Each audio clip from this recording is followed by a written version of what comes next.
Andekan sampean itu jadi wali, sebetulnya saya bilang andekan ini suul adab, bisa saja wali betul. Tapi kayaknya kok belum meyakinkan. Andekan dulu, urutannya andekan dulu. Kalau sampean jadi wali, itu enggak tahu bedanya antara ayam itu melahirkan telur atau telur lahir dari ayam dengan ayam itu lahir dari batu. Itu enggak tahu bedanya. Apalagi Nabi. Nabi itu malah enggak kepikiran kalau itu ada bedanya. Kenapa? Ketika kamu percaya kudrah azaliyah sing ghairu mahsurah, kamu percaya kudrahnya Allah Ta'ala itu tamah sempurna. Itu kan sampai mesti berpikir, memangnya ayam bisa bikin telur? Memangnya telur punya kemampuan apa untuk menjadi ayam? Jadi sampean tahu betul kalau ayam itu tidak ada kudrahnya sama sekali, tidak ada kemampuan sama sekali untuk melahirkan telur tercipta jadi ayam. Artinya apa? Meskipun sesuatu itu sudah adi, sudah biasa, tetap yang ada adalah qudratullah, bukan hukum adat yaitu ayam menelur. Sehingga seorang nabi itu misalnya Nabi Soleh ditanya, apa bukti mujizat kamu? Saya minta unta keluar dari batu besar ini. Dari Nabi Soleh, ya enggak apa-apa. Karena beliau itu tahu betul ketika unta lahir dari unta, itu memangnya unta bisa apa? Memangnya unta iso gawe unta, ayam iso gawe telur. Semua itu ada kudrah azaliyah, ada kudrahnya Allah. Nah wali dan apalagi nabi itu tahu betul itu. Sehingga enggak ada bedanya. Misalnya para nabi sampean tanya, ayam bisa melahirkan telur, apa batu ini bisa melahirkan telur? Ya jawabnya bisa. Sehingga ya betul lah. Terus ada naqatu soleh itu keluar dari apa? Batu.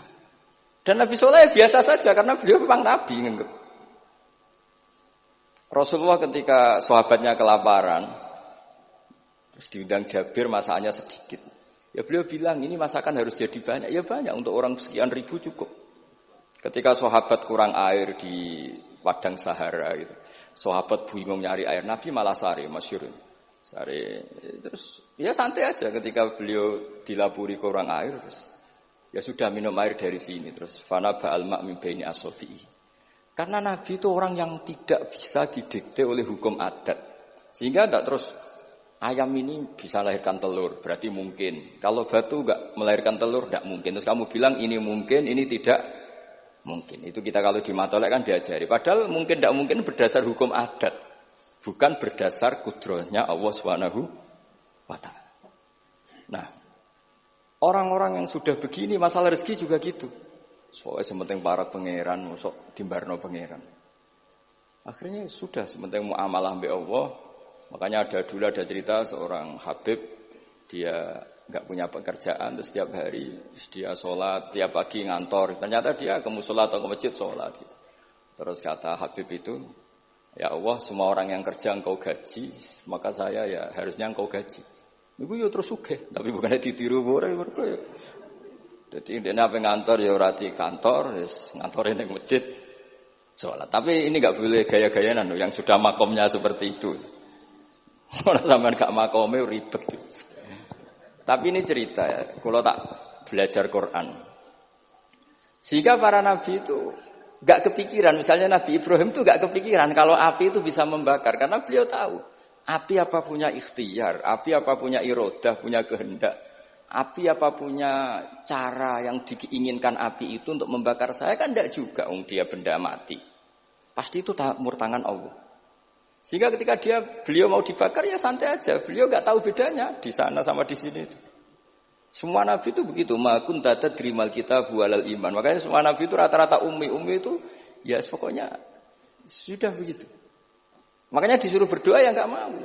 Kata malaikat Jibril, saya Jibril untuk nolong kamu. Tidak, saya tidak butuh kamu. Maksudnya kamu ngomong, nanti tak sampaikan ke Allah. Allah itu sudah tahu tanpa kamu. Hasbi min su'ali ilmuhu bihali. Itu Nabi. Nah, Rasulullah Muhammad SAW juga sama. Ketika mau perang Badar, itu kan musuhnya itu 1000 lah kira-kira gitu. Sahabat itu 300. Terkenalnya 313 sama dengan ashabi apa itu? Talut itu. Apa itu waqatala apa Daud itu ashabi Daud itu. Itu Nabi ya santai aja. Padahal itu pedang satu dipakai orang 10. Sampai bisa bayangkan perang pedangnya gentenan. Tidak bisa kan? Tapi Nabi karena diutus Allah ya jalan saja. Ya santai. Karena bagi Nabi itu nanti ada kudratullah. Betul. Ternyata perang musuhnya 1000, musuh 300, yang satu perlengkapan lengkap, yang satu gentenan pedang. Perang yus. Dibacok sik nyileh pedange kalau musuh kan yo gak iso bayangno. Singkat cerita terus masyhur itu Nabi terus berdoa. Ya Allahumma Allahumma intuhlik hadil isobat alam tu'bad ba'dal yaum. Walhasil terus ada pertolongan dari Allah. Artinya Nabi nganggep ini gak penting 300 apa 100. Orang menang tuh ya karena biqudratillah. Begitu juga di perang Khandaq di. Sehingga Nabi itu pernah minta kakinya kambing. Kaki yang depan namanya dirok. Dirok itu 2 kan, namanya kaki depan itu dirok. Coba ambilkan dirok itu, ini ada tamu, diambilkan. Terus diambilkan lagi, ambilkan lagi 1, diambilkan. Terus ambilkan lagi, bukankah kambing diroknya hanya 2 ya Rasulullah? Andai kan kamu langsung ngambil, pasti tetap jumlah itu ada. Karena ketika Nabi ngendikan, ini jadi konstitusi. Jadi kemana malaikat kudu melok ribet Nabi ngendikan. Ya masyhur kan Nabi khutbah, padahal pas musim kemarau enggak mungkin hujan cara hukum adat. Ya Rasulullah khutbah itu suwi-suwi niki wong bingung perkara ana udan. Pun pokoke niki bingung halakatil amwal mergo gak ana udan. Niku Nabi langsung ngendikan udan. Bareng udan minggu berikutnya wong kebanjiran sakniki mboten rusak krana kemarau tapi krana banjir. Niku Nabi ngendikan Allahumma hawalena wala ini langsung mari. Artinya Nabi itu enggak bisa didikte terus. Ini secara ilmu falak, ini enggak musim hujan. Nah, kiai kan perhitungan, gelem istisqa sak usih didelok wis musim dadi istisqa. Kulo ndek kanca kiai ahli falak, niku kon istisqa ora gelem. Tak takoki kena apa? Tak hitung jek suwi kesudan iki. Engko ora ketara ra mandine, dadi dekne ngenteni. Wis, yo ono kiai rondo politik ngoten yo. Tangan-tangan yo bener, timbang terkenal ngobos kan nurono reputasi dadi. Iku yo. Tapi kalau Nabi itu ndak. Nabi itu makun tadrimal kitab walal iman. Karena kalau kita sudah makom itu enggak bisa didikte oleh al-ahkam al-adiyah. Nak pitik mulai rondok dari pitik. Makanya ketika ini kitab Al-Fusulul Hamidiyah, hukum adat ini telah membodohkan kita lama sekali sehingga Anda tidak bisa percaya kudrah tamah. Dan ini kaitannya hormat baminan ini nanti tentang Quran. Nanti jenengan melihat mukjizat terus gampang sekali. Terus kata Imam Al-Husunul Hamidiyah ngendikan umpama klungsu niku biji asem nih. Andai kan tidak pernah terjadi klungsu itu jadi asem yang besar. Kemudian buah, kemudian macam-macam lah. Ditabrak truk nganti yo masalah tenan. Terus itu enggak pernah terjadi.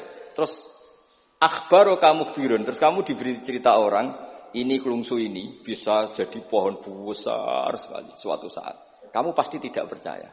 Oh ini mohal, masa barang kecil jadi besar. Berhubung sering terjadi, terus Anda bilang mungkin. Tapi pertanyaannya, ketika mungkin itu kamu kan gak ikut bikin. Namanya mungkin tidak mungkin kan kamu harus punya otoritas ikut bikin. Kamu kan gak ikut bikin, kok bilang ini mungkin, yang ini tidak mungkin. Ketika itu sering jadi pohon besar, Anda pun tidak berkontribusi kan?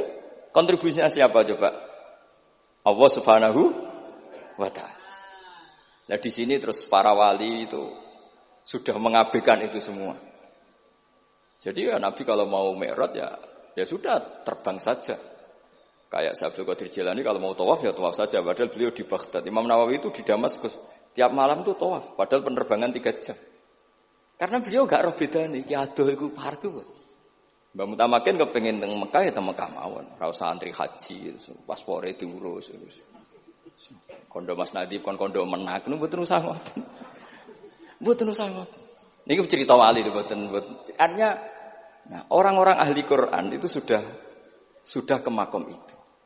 Sehingga yo coba warai nak tengok-tengok ning omah terus rezekine piye yo coba warai ngono kok dadi goblok malah niki pun makomnya seperti itu. Dan kita harus berlatih. Kalau kita tidak berlatih maka ilmu ini akan hilang.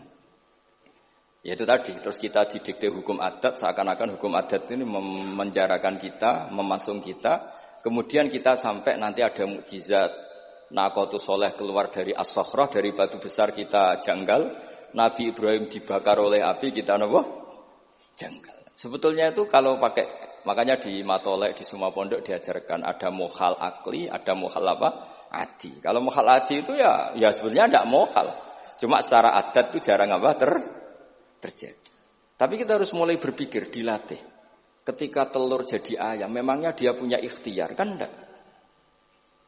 Tetap di situ ada kudratuh. Lah kalau sama-sama kudratuh, bedanya apa? Telur keluar dari ayam sama telur keluar dari batu. Kan sama-sama yang menentukan adalah Nah di sini ini latihan tauhid. Terus yang terakhir untuk sering baca Quran secara fasih, secara benar, secara apa? Ini saya cerita min haisul makna ya. Itu sesuatu itu dikembalikan pada yang punya. Saya beri contoh ya. Kalau sampean saya tanya, mik ini kan dari besi, sama ini masker dari kertas, dari kain. Ini kuat mana? Pasti sampean menjawab kuat mik, karena ini materinya dari apa? Besi. Tapi Anda salah.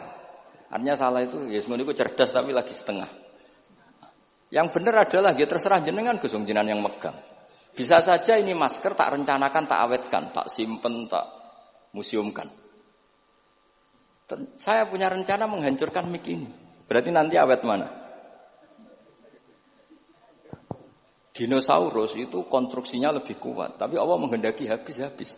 Pitik sing ngono iso nganti saiki.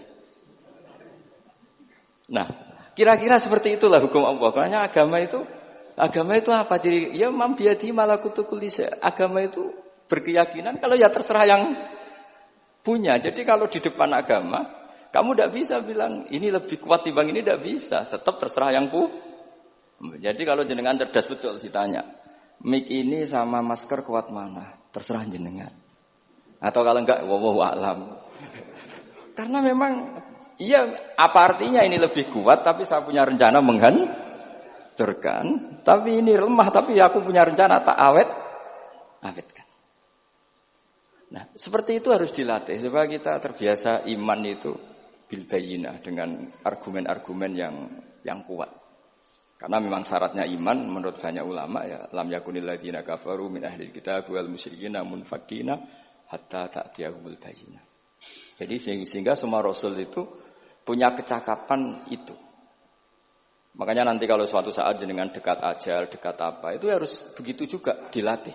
Ketika saya hidup ya tidak bisa mengatur kehidupan saya, cara kerja jantung, cara kerja organ tubuh kita. Sebenarnya kita hidup kan hidup saja, kita tidak tahu kenapa hidup. Tapi sawangannya nak wis mangan menjaga kehidupan. Sawangannya nak berobat menjaga apa? Kesehatan. Tapi kita bisa apa di depan kudratullah? Jadi harus dilatih terus.